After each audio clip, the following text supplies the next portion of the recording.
내쫓으라. 아멘. 지난주 우리는 고린도전서 5장 6절에서 8절 말씀을 함께 들으며 성도는 타협하지 않는다라는 주제로 함께 말씀을 들었습니다. 바울은 효모 비유를 사용했습니다. 적은 효모가 온 덩어리에 퍼지는 사실을 여러분은 알지 못합니까? 빵 반죽에 효모가 조금만 들어가도 순식간에 퍼져버립니다. 마찬가지로 일부의 타협을 내버려 두면은 순식간에 그 일부의 타협이 공동체 안에 퍼진다라고 바울은 이야기했습니다. 그건 그 사람의 잘못, 그 사람의 일부의 잘못이지 우리는 괜찮아, 이 핑계가 얼마나 위험한지를 또한 바울은 우리에게 알려주었습니다. 그리고 우리는 그 바울의 이 말씀에 우리 자신을 되돌아보았습니다. 어쩌면 지금 이 시대를 살아가는 우리 기독교인 안에 이미 효모가 퍼져 있지는 않은가, 그렇게 말이죠. 교회 출석을 옵션으로 생각합니다. 여건이 되면 나오지 하며 미루고 어릴 때부터 중간고사, 기말고사, 입시, 취업, 승진, 그 모든 것을 하나님보다 앞세우는 그런 모습을 보입니다. 세상에서도 우리는 타협하면서 살아갑니다. 사회생활을 하려면 어느 정도는 다른 사람을 속일 줄은 알아야 돼.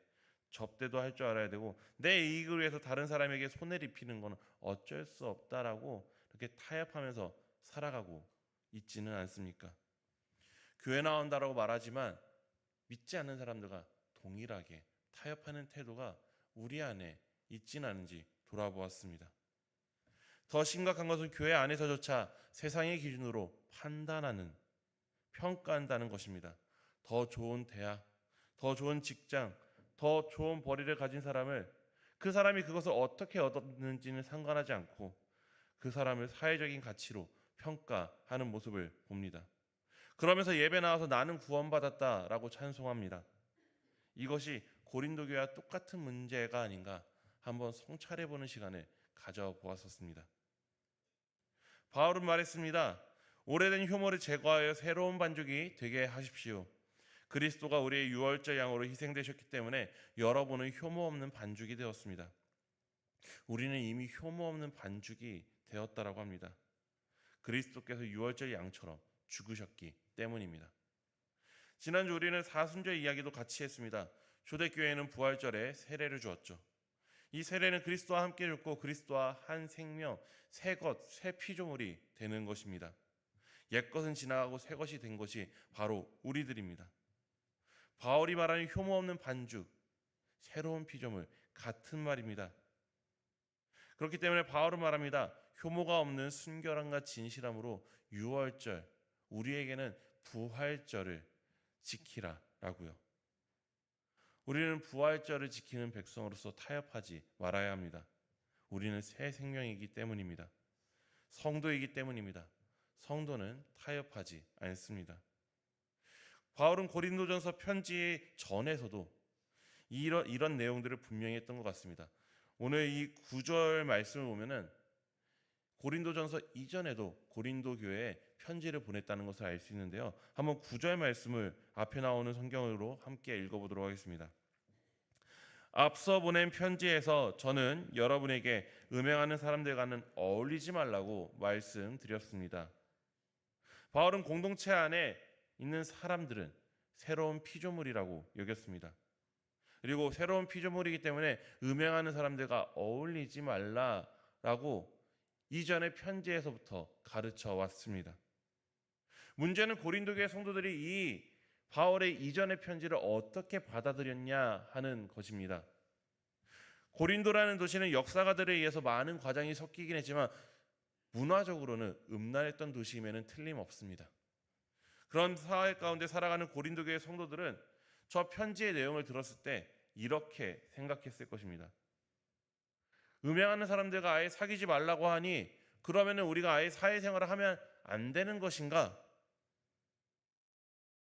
비현실적인 이야기를 바울 선생은 하고 있다. 바울 선생이 아마도 사역자이기 때문에 우리에게 경각심을 주려고 과장된 이야기를 하고 있진 않은가라고 착각한 것입니다. 그렇기 때문에 바울의 가르침, 음행하는 사람들과 함께하지 말라라는 이 말을 단순히 좋은 말 정도로 그들은 받아들였는지도 모릅니다. 단순히 좋은 말 정도로 생각하고 그 삶 가운데 실천한 생각은 아예 하지도 않은 것입니다. 그리고 그런 인식이 그들의 공동체 안에 들어오는 음행에 대해 다소 느슨하게 반응하게 만들지는 않았나 바울은 생각했습니다. 바울은 이어지는 편지를 통해 그들의 생각을 바로 잡으려고 합니다. 10절에서 12절 말씀을 함께 읽어보도록 하겠습니다. 제 말은 교회 밖 세상에서 음행하는 사람이나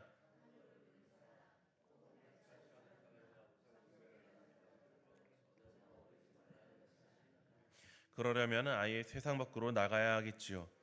제가 드리는 말씀은 교회의 형제라 불리는 어떤 사람이 음행하거나 탐욕을 부리거나 우상 숭배하거나 남을 헛뜯거나 술에 빠져 있거나 남의 것을 갈취하는 사람이라면 이런 사람과는 절대 한 자리에서 먹지 말라는 것입니다. 교회 밖에 있는 사람들이야 저하고 무슨 상관입니까? 하지만 교회 안에 있는 사람들은 여러분이 판단해야 하는 것이 아닙니까? 아멘. 여기서 바울은 앞서 편지에서 언급한 음행하는 사람들과 어울리지 말라라는 이 말에 이 명령을 어떤 사람들에게 적용해야 되는지를 다시금 분명히 밝히고 있습니다. 바울이 말하는 사귀지 말라는 이들은 교회 밖 사람들이 아닙니다. 바울이 말하는 사람은 교회의 형제라 불리는 어떤 사람입니다. 성도라고 하면서 세례받았다고 하면서 그리스도인이라고 하면서 흉 없는 번죽이라고 하면서 삶은 전혀 그렇지 않은 그 사람. 오히려 세상 사람들과 똑같이 아니 더 심하게 음행을 하고 탐욕을 부리고 우상 숭배하고 남을 헛뜯고 술에 빠지고 남의 것을 갈취하는 사람. 그렇게 그 믿음의 거짓이 드러났음에도 불구하고 나는 성도다라고 자처하는 그 사람들을 대상으로 어울리지 말라라고 바울은 말하고 있습니다. 특히 여기서 바울은 말합니다. 한 자리에서 먹지 마십시오. 이 한 자리에서 먹는다는 의미는 지금 우리 입장에서야 뭐 같이 식사 교제하지 말라 이 정도로 받아들일 수 있지만 그 당시에 함께 먹지 말라라는 말은 엄청 엄중한 의미를 담고 있습니다. 지금 우리에게서 어느샌가 예배에서 가장 중요한 요소는 모두가 설교라고 생각하고 있는지도 모르겠습니다. 그렇기 때문에 뭐 다른 시간이 다 늦어도 설교 전에만 들어오는 분들도 있기도 하고요. 그리고 대표 기도할 때 예배를 시작하면서 기도합니다라고 기도를 하기도 합니다. 우리는 예배 찬양을 시작하면서부터 우리가 예배가 시작한다는 것을 잊어버린 것 같습니다. 예배 안에 있는 그 모든 요소가 다 중요하거든요. 뭐 특별히 이번 성경 공부가 제가 예배에 대해서 다루기 때문에 뭐 이런 이야기를 하는 건 맞습니다. 네. 그 당시 예배에서 정말 중요하게 여겼던 것들은 다 중요하지만 성찬을 굉장히 중요하게 여겼습니다. 지금 우리는 성찬을 뭐 1년에 2번, 3번 할까 말까 하지만 그 당시에는 예배는 먹으러 모인다라는 개념을 갖고 있었거든요. 이 성찬에 참여한다는 것은 한 식탁에서 같은 음식을 먹는 식구가 된다라는 의미를 담고 있습니다. 주님의 식탁을 받는 오고 가는 세대, 우리의 선배들로부터 지금 우리 세대, 우리 다음 세대, 그리고 지금 우리가 함께 성찬에 참여하는 모든 교회, 전 세계의 모든 교회가 예수 안에 같은 생명을 가진 식구라는 의미를 담고 있기 때문에 그 당시에 이 성찬이라는 것은 굉장히 중요하게 여겨졌습니다. 그런데 함께 먹지 말라라는 것은 그 성찬의 자격을 박탈하는 것, 식구로서의 자격을 박탈하라는 것입니다. 참 엄중하면서도 지금 우리에게 이러한 조치가 과연 의미가 있을까라는 생각도 하게 됩니다.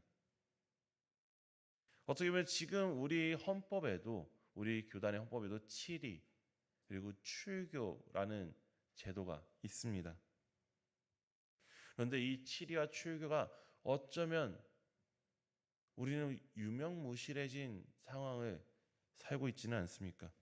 저희 모교회 같은 경우는 교회에서 진짜 문제를 많이 일으킨 청년에 대해서 청년부 담당 목사님이 조사하고 실제로 공동체에서 내보내는 과정을 한번 제가 본 적이 있기는 합니다. 그런데 그게 우리 입장에서 정말로 무섭게 다가오나요? 기분은 나쁘죠. 기분은 나쁠지언정 다른 교회 가면 그만 아닌가요? 그리고 이런 일이 일어날 때마다 어떤 사람들은 공동체 내 몇몇 사람들 이렇게도 이야기합니다. 한 영혼을 귀하게 여겨야 되는데 그러려면 그 사람을 품어야 하는 것이 아니냐? 맞는 말처럼 느껴지기도 합니다. 이런저런 의미로 이 출교가 바울이 말하는 같이 먹지 말라라는 조치는 우리에게 있어서 와닿지는 않습니다. 그런 우리가 이 말씀을 받기 위해서는 바울의 그 마음을 읽어보아야 합니다. 바울은 이 사람이 미워서 이 사람에게 창피를 주기 위해서 그 사람을 출교하라는 그런 의미를 가지고 있지 않습니다. 바울은 12절에 분명히 말합니다. 교회 밖에 있는 사람들은 저하고 상관이 없습니다. 교회 밖에 있는 사람은 저하고 상관이 없다면 교회 안에 있는 사람들은 어떻다는 것입니까? 상관 있는 사람, 나와 깊은 관계가 있는 사람이라는 뜻입니다. 바울의 표현 그 고린도전서 4장 14절의 내용을 보면은 바울은 고린도 교회들을 사랑하는 자녀라고 표현하기까지 합니다. 그러니까 아버지와 아들과의 관계에 있는 이 교회 안의 성도들, 그 사람이 지금 잘못된 음행을 저질렀을 때 그가 뉘우치고 돌아오게 하기 위해서 그 잘못을 드러내고 처벌해야 하는 것입니다. 앞서 본 바와 같이 주님이 오시는 그날에 그가 구원받을 수 있도록 확실하게 처벌해야 된다라는 그 사랑의 마음을 바울은 가지고 있었던 것입니다. 우리는 사랑과 방관을 구분할 줄 알아야 합니다. 잘못된 길을 가고 있는 지체가 우리 눈에 보인다면 돌아올 수 있도록, 혹은 내가 잘못된 길을 가고 있다면 돌아갈 수 있도록 우리는 선지자로서의 마음으로 외쳐야 할 필요가 있습니다. 그 문제를 방관하다 보면 공동체 전체가 파괴되는 것을 우리는 보게 되는 것입니다.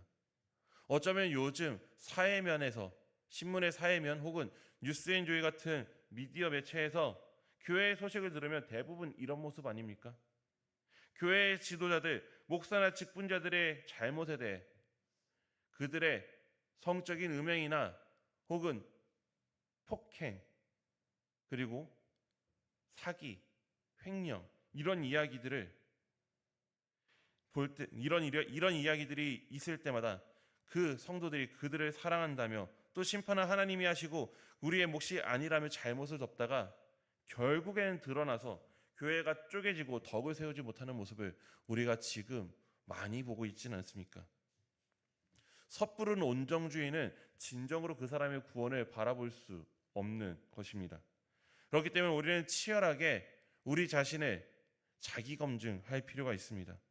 공동체 안 그리고 자기 자신을 끊임없이 검증하면서 우리는 살아가야 할 것입니다. 성도라는 이름에 부끄럽지 않도록 말입니다. 바울은 이 마음을 고린도후서 13장 5절에서 다시 한번 나타냅니다. 여러분은 자기가 믿음 안에 있는지를 스스로 시험하여 보고 스스로 점검해 보십시오. 여러분은 그 예수 그리스도께서 여러분 가운데 계시다는 것을 알지 못합니까? 모르면 여러분은 실격자입니다. 라고 바울은 동일한 목소리를 내고 있습니다. 이어지는 말씀에서는 또 우리가 이 바깥의 사람들에 대해서는 어떤 태도를 가져야 되는지도 분명히 말해줍니다. 13절 말씀을 우리가 함께 읽어보도록 하겠습니다. 밖에 있는 사람들은 하나님이 심판하실 것입니다. 여러분은 여러분의 공동체에서 악한 사람들을 제거하십시오. 아멘. 바울은 분명히 구분하고 있습니다. 교회 밖에 있는 사람들, 세상 사람들이야말로 하나님께서 심판하실 것입니다. 우리가 할 일이 아닙니다. 하나님께 맡겨야 합니다. 그런데 교회 안에 있는 사람들, 형제라는 사람들은 우리가 판단해야 합니다. 우리는 끊임없이 자기 검증을 할 필요가 있습니다. 우리에게는 엄격하고 바깥 사람에게 대해서는 하나님께 맡겨드리고 사랑으로 대해야 되는 것을 바울은 말하고 있는 것입니다. 그런데 우리는 어떻습니까? 문제는 우리가 거꾸로 하고 있지는 않습니까? 우리가 이 교회 공동체에서 자신과 공동체에 가져야 되는 선지자로서의 마음을 사랑이라는 포장으로 뭉개면서 사회에서는 선지자와 재판관처럼 행동하고 지적하고 손가락질하고 있지는 않습니까? 교회 안에서는 이렇게 말합니다. 사랑으로 품어야지, 정죄하지 말고 포용해야지, 한 영혼을 귀하게 여겨야지. 그러면서 죄를 외면합니다. 방관하고 혐오가 온 덩어리에 퍼지도록 내버려둡니다. 그런데 사회에서는 어떻습니까? 저 악한 세상 사람들이라 하면서 우리는 쉽게 우리의 손가락을 그들에게로 향합니다. 재판관처럼 선지자들처럼 정죄하는 모습을 우리는 보여줍니다. 이것은 완전 거꾸로 된 것 아닙니까? 바울이 말하는 신앙은 무엇입니까? 이 세상 사람들과 척을 지거나 아예 격리되어서 교회 성도들만 살아가라는 그 신앙은 아니었습니다. 철저하게 자기 검증을 하면서 이 세상 사람들과 다른 모습으로 살아가라. 이 세상 사람들에 대해서는 열린 모습으로 다가가라는 것을 바울은 가르쳤고 실제 그 삶으로 부대꼈습니다. 바울 또한 상인으로서 이 사람들에게, 믿지 않는 사람들에게 부대끼면서 살아가면서 그들에게 열린 마음으로 다가가고 또 믿는 이들에게 엄중하게 다가가는 그런 모습을 실제로 보이지 않았습니까? 바울은 그 이유를 고린도전서 5장 말씀을 통해서 이렇게 말하고 있습니다. 우리는 이미 새로운 반죽이 된 사람이기 때문에, 흠 없는 반죽이 된 사람들이기 때문에, 새로운 피조물이 된 사람들이기 때문에, 그럼에도 불구하고 계속해서 낡은 효모를 잘라내야 되는 그런 치열한 자기 검증을 해나가야 되는 사람이기 때문에 우리는 스스로 계속해서 자기 검증을 해야 한다고요. 우리는 평생을 아마 효모를 잘라내는 삶을 살아야 할 것입니다. 그러다 보니 아직 정리되지 못한 모습들이 있기 때문에 때로 우리 안에도 악한 모습이 나타날 수 있겠죠. 그것을 검증하고 잘라내면서 우리는 장차 예수님께서 오시는 그날 순전한 모습으로 완성되어져 가는 것입니다. 그러니까 우리 기독교에서 자주 이야기하는 이미 그러나 아직이 여기에도 적용이 될 것입니다.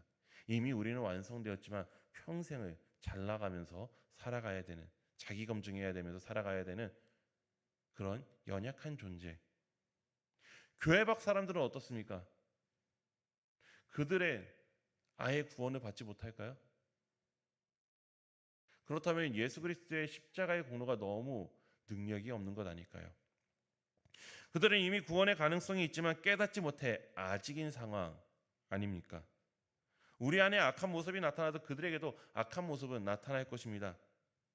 우리의 관점에서 볼 때 그 정도의 차이는 있지만 거룩하신 하나님의 관점에서는 우리나 그 사람들이나 매일 새롭게 거듭나야 될 사람들입니다. 그렇기 때문에 신학자 칼바르트는 말합니다. 예수님이 재림이 계속해서 지연되는 이유가 무엇일까? 한 사람이라도 하나의 하나님의 형상이 이 세상에서 그냥 믿지 않고 내버려지는 것이 아니라 더 회개해서 구원받게 하기 위해서 하나님께서 오래 참으시는 것이라고, 한 명이라도 더 구원받게 하기 위해서 계속해서 참고 계시는 것이라고 칼바르트는 말합니다. 요는 교회 밖이라고 특별히 악하지 않고 교회 안이라고 특별히 더 선하지 않습니다. 우리는 그런 겸손한 자세를 가지고 사랑의 모습으로 이 세상 사람들이 예수님을 더 알도록 다가가야 하는 것입니다.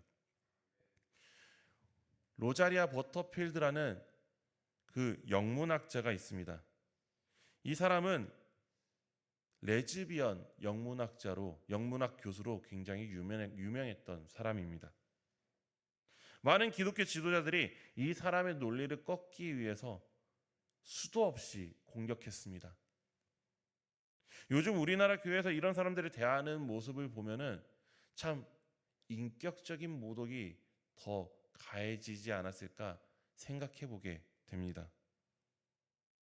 그 공격들에 대해 이 사람은 완벽에 가깝게 방어해냈습니다.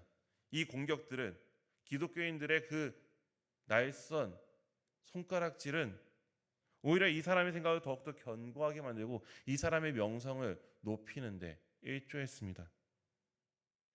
그런데 한 목사는 완전히 다르게 이 사람과 교제를 시작했습니다. 이 로자리아 버터필드의 생각을 들어주고 같이 연구하자고 권유하면서 이 사람을 온전히 포용한 것입니다.